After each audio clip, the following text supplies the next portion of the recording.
Thanks for watching and listening to the When Love Leads podcast. You'll be hearing today from some of our special guests as they share with you stories of faith at work. You can help more people find out about the podcast by liking us on social media pages like Facebook and LinkedIn. Now, join us as we explore people of faith at work.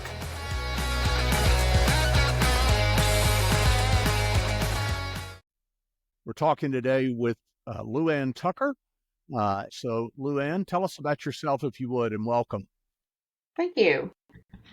Yes, so I am a recent retiree from PwC, PriceWaterhouseCoopers, been in the Charlotte market here all my entire career, and then prior to that, lived in Charlotte. Grew up in Charlotte, moved here in the first grade, went to school at UNC Chapel Hill, ran into a guy here in Charlotte one of my first weekends that I had returned to Charlotte to start work. And we kind of hit it off pretty well and continued to do so for a year and a half or so. And then we're married, and that's my husband, Mark. We have two children, two grown adult children. One works in the legal profession here in Charlotte, and the other is at a construction company. Recently married, so we have young adults in our lives and also aging parents as well that we help as can continue to care for them as they've cared for us over our lifetimes. I feel very blessed that I grew up in a family that was faith-focused, faith-filled, very strong church attendees. We went to a Southern Baptist church my entire life, learned a certain way of experiencing faith, and continued to grow and mature in my faith as I moved away from that particular way of worship and intermingling life with others.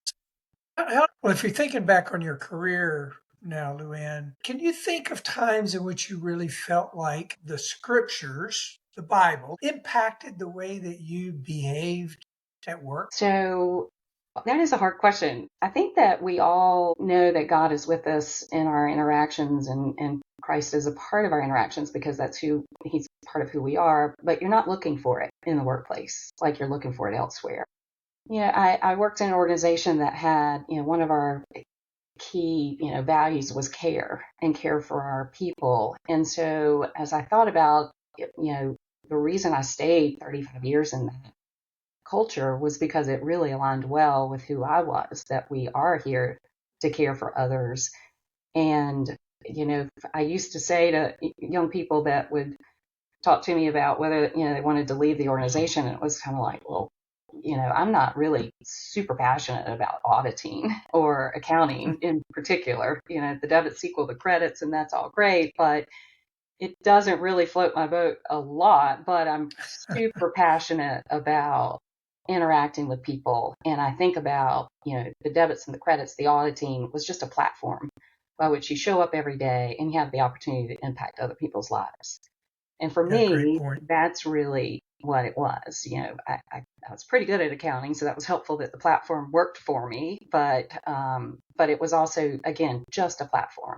And how could you interact and minister to others in the life that they were leading and walking through at that time? And there would be situations that, as they would arise, how I responded was impactful, particularly as I became more senior in the organization and had more influence on others. It did definitely give me more of a platform, a larger platform, to be able to maybe surprise people in that how much I cared for them, not just as an employee that was going to show up and do the work the next day, but as a person that I really cared about their health, if they were going through a health crisis, or their family that may have had a special needs child, within their family, or, a loss that they may have experienced. And those were the moments when you could really reach out and just have a moment where I showed my care for them individually. And I think that probably impacted people more than I actually knew at the time. Any specific examples where you feel like your faith directly impacted somebody in the workplace? So, having recently retired, I received a lot of notes and cards and letters from people that, gave me an insight into maybe the impact I had on them and didn't know it at the time. I was very involved in our recruiting over the years, and if I saw a candidate that had an extracurricular activity that I knew was a faith-based organization, I would ask them that. But I would also tell them that I too was a believer, and I wanted to encourage them that wherever they went to work, they could take their faith into the workplace. And recently I had I know had been a believer, and we've always shared that conversation. He only worked with us for 4 years, but he called to let me know how impactful I had been to he and his wife when they came to town, because I had inquired of, where are you going to church? Have you joined a church? Let me tell you about one that has a great leader here in Charlotte. I think you might engage there. And that became a very important part of their time in Charlotte for 4 years. They were involved in a local church. And that had been a very important part of their time here in Charlotte, and how thankful he was for that. It was just a connect. I like making connections. I like putting people together. I like, sharing my knowledge of Charlotte, having been here so long. So I didn't think anything of it at the time, but I also, in reflecting back now, felt, wow, that made bigger impact than I would have ever known. But I did try, I think, as I had the opportunity with individuals, particularly new hires that were, early in their careers, to try and encourage that if I knew they were believers, that they would have a home, they would have a place, they could share their faith and live their life the way they wanted to as believers, as Christians in the marketplace, not feel like they couldn't. Luann, as you're at the end of your working career, business career, what advice would you give that 22, 23-year-old beginning accountant? What advice would you give them, knowing now what you didn't know then? Interesting question. Envisioning a young man that I knew had grown up in Charlotte and the church that I'd been a part of.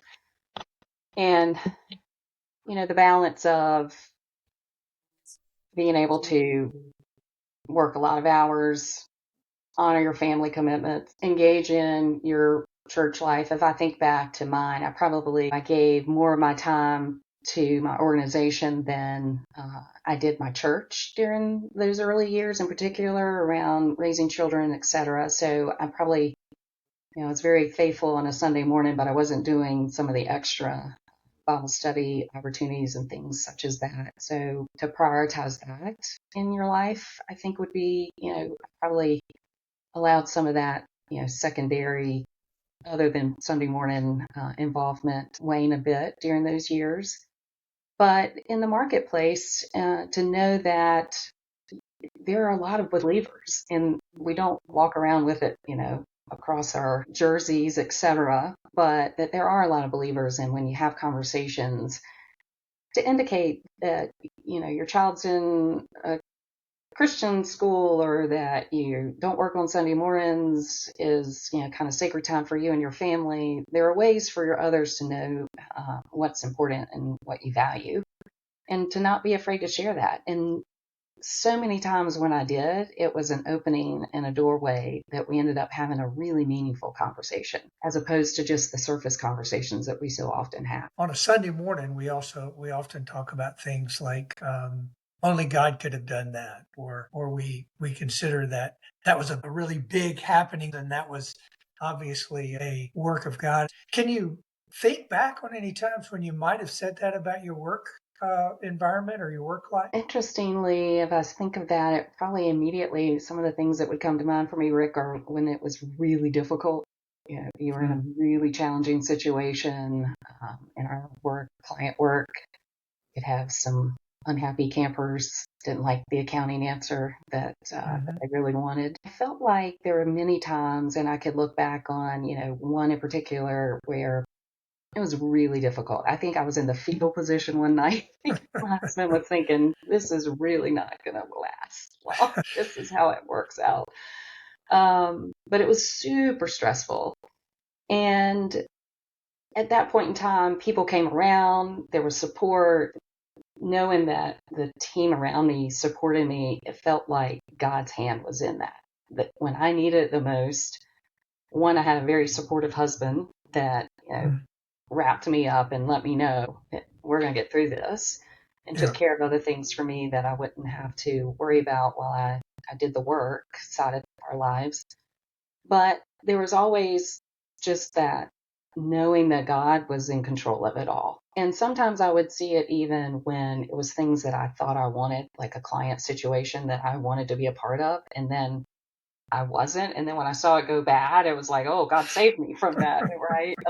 Could see some of that happening along the years of a promotion I might have wanted and didn't get. But as the time looked back, you could see the framing of it from God's perspective. It made total sense. I would have missed other things in my life that were more important.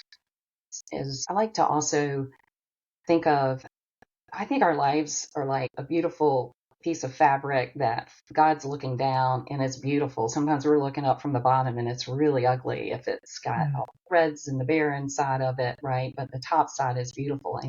And God looks down and sees our lives a lot differently than the way we see it at that time. But I think with time and perspective, you kind of can sometimes peek in from the top and say, that's why it worked out that way. It was really the way it was supposed to be, as opposed to how it felt in the moment. So I have seen some of that, I think, as I think back on those really difficult, challenging times when the clients weren't happy or the team was, not, perhaps we'd had people leave, et cetera. So there was time frames that were more difficult than others. And I always felt that God was going to see me through that. Luann, what would your advice be to a young Christian front end of their career, concerned about in the times in which we live, vocal or reserved they needed to be about being a Christian in, big companies with big programs about what you can and can't say, and maybe they're fearful.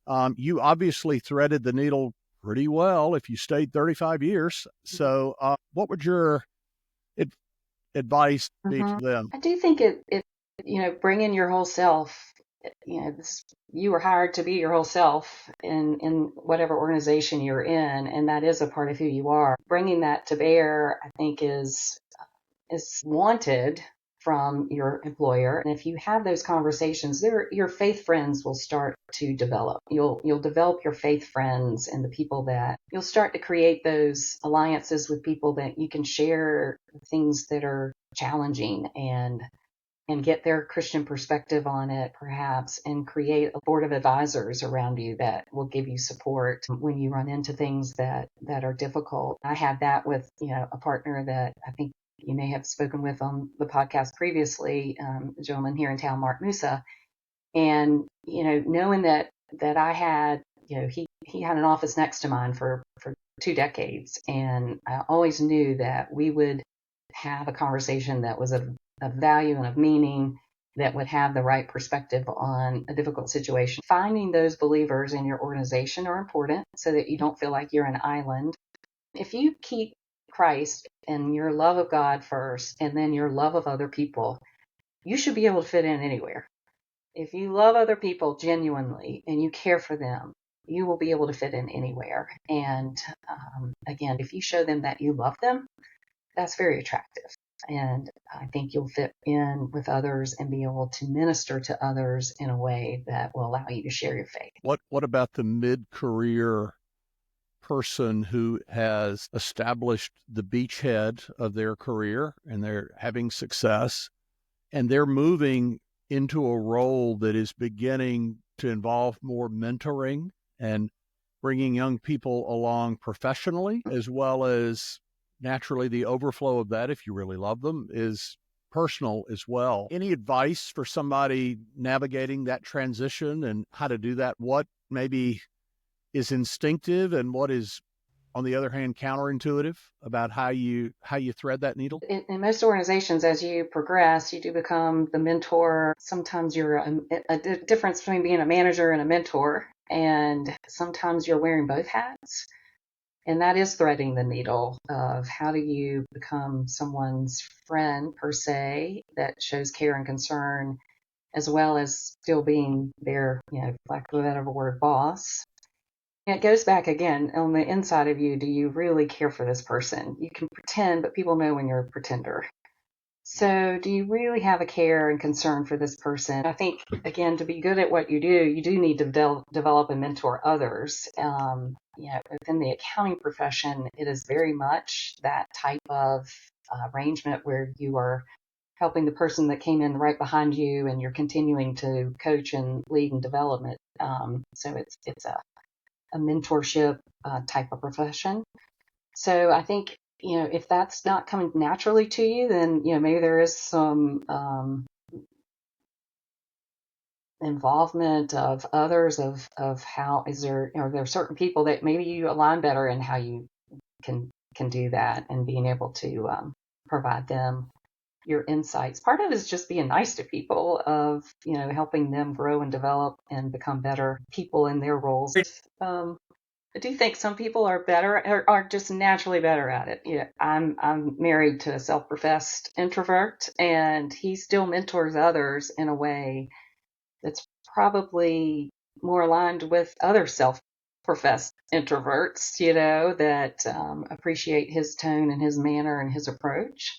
So sometimes it's either finding those people that you align best with and how you can mentor those, and then also recognizing who is this person across from me, and what do they need versus what am I providing, and how to align those together better. That's an excellent point, Luann. Too often we don't realize that not everybody is like us. I can think of many times where I wish I had understood, been a little more empathetic toward someone who was across the table from me, or even walking beside me for that matter. Luann, you were in a industry known for really long hours and grinding it out. How did you structure your life in a way that you had time for spiritual disciplines beyond Sunday morning, reading the scriptures, prayer, intentional friendships, and things like that? Well, my first and foremost, I always give a lot of credit to my husband, who did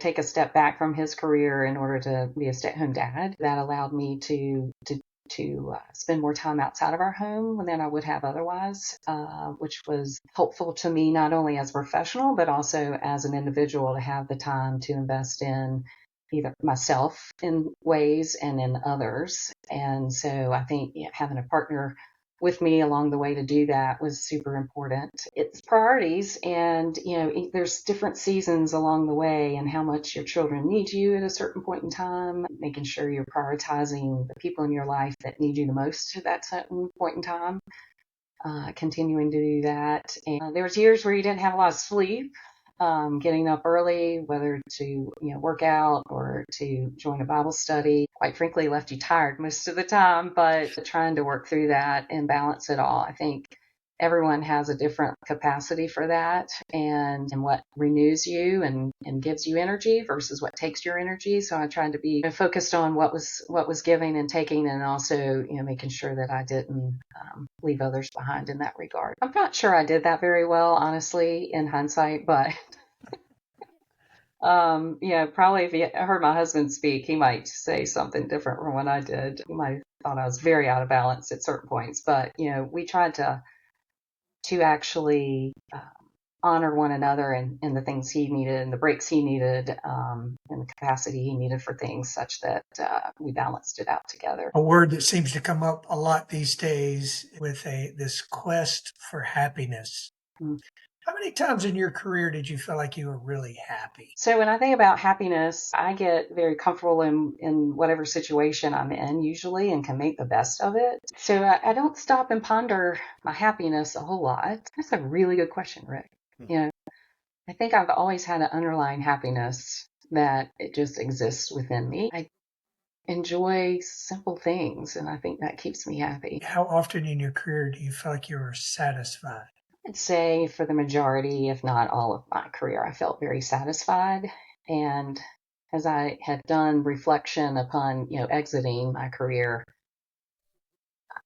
again, as I said earlier, I was a good accountant, but I wasn't super passionate about accounting and auditing. So my satisfaction again came from growing and developing, doing a job well.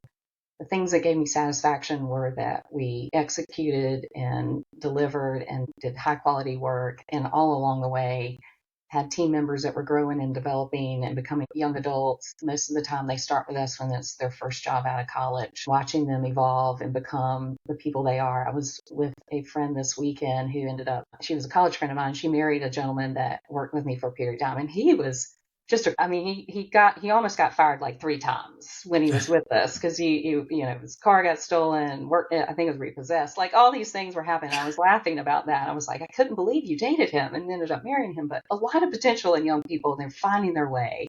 And at that young age, they do need some encouragement, some focus, helping them see like this is how things work and how you operate, how you work together with others in a different way, how you show up and sit in front of a laptop for 10, 12, 14 hours a day. Like that's kind of a hard thing for a lot of people. I just do it because I've always done it. But seeing people grow and develop in that, I think along the way is probably giving me a lot of satisfaction, and how to help them, become those adults that you want your friend to marry, in which he did in this case. We laughed about it. It's a very a time in life where people are developing and growing, and again, working together in an environment where there's a lot of long hours, there's a lot of close community, ensuring that everyone's getting along and working together and pulling their weight. A lot of opportunity for conflict, but how you resolve it and work together as a team, I think is a lot of lessons to be learned there, and how you live your life together with others in harmony. People probably had that conversation with both of our wives at some point. Yeah, married him. Luann, when do you most enjoy God? I think I enjoy God when I'm with others and we understand and feel and know that we both enjoy God and that we both know God. It creates a lasting friendship and knowledge of one another that just makes you closer than your friends that you don't share that with. And I enjoy God being in my relationships. I've never asked anybody that question, so thanks for being my crash test dummy on that. It's a very interesting question. I'm going to reflect on that, probably with one of my faith friends that I meet at 6 a.m. for a walk every day. Is there one thing that you might wish you had done differently over the course of your career?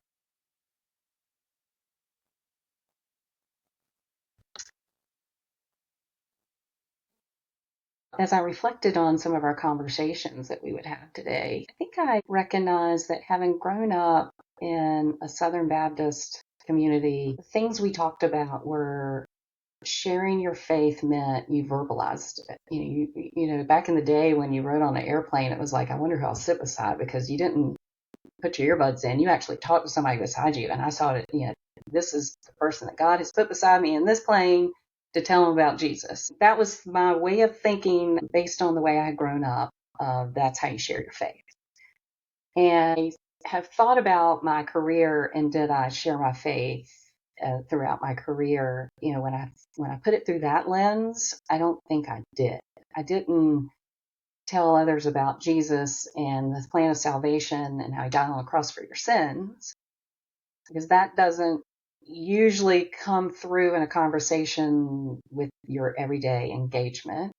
But what I've reflected on is that I did share my faith, in that I shared who I am, and my faith is part of who I am. So did I do that enough? Sometimes I wonder if I did that enough. And I don't know that I'll ever know that, because I didn't see it. As I was sharing my faith, I was sharing who I am. But maybe others saw it and needed it when they saw it and felt it, and maybe I impacted them and didn't know it. Certainly, as we read through the scriptures, we see that Jesus' presence was often enough. Mm-hmm. So thank you for demonstrating that. Bill's got a friend. I know. In tow. That's his little granddaughter. Just got up from a nap. She was asleep. Finally, somebody intelligent has arrived. Good. Yes. Aw. Anything else? You can just hesitate and just share anything you'd like to share. I at one point in time had a job offer outside of PwC, and I felt like it was it was more money and less hours. So it seemed like a pretty easy decision to make. And it was probably, I was 5 years into my career, and I was praying about it, and I went to sleep that night, and I said, God, if this is for me to stay, you got to let me know. And kind of going back to my earlier comments, I dreamed that night that I was sharing my faith with one of the individuals that I worked with, a woman about the same level as me, age-wise, etc. This is going to be hard because now I'm going to have to work more. I was going to have a much more difficult, longer hour career. But because of that, I always felt like this is where God wanted me to be. I felt that I was called to stay and to shine my light, whatever that may be or look and feel like, over that time frame of being at PwC. And I never had another unsolicited job offer, and I guess I always felt satisfied and happy in my work and in my life, that I didn't feel like that ever needed to change after that. Because of that, I felt secure, and that was where I was supposed to be. Thank you, Luann. You've been incredibly kind with your time and just sharing a little bit of your life story, and it's a joy to be with you today. Well, thank you. Thanks for watching and listening to the When Love Leads podcast. You'll be hearing today from some of our special guests as they share with you stories of faith at work. You can help more people find out about the podcast by liking us on social media pages like Facebook and LinkedIn. Now, join us as we explore people of faith at work.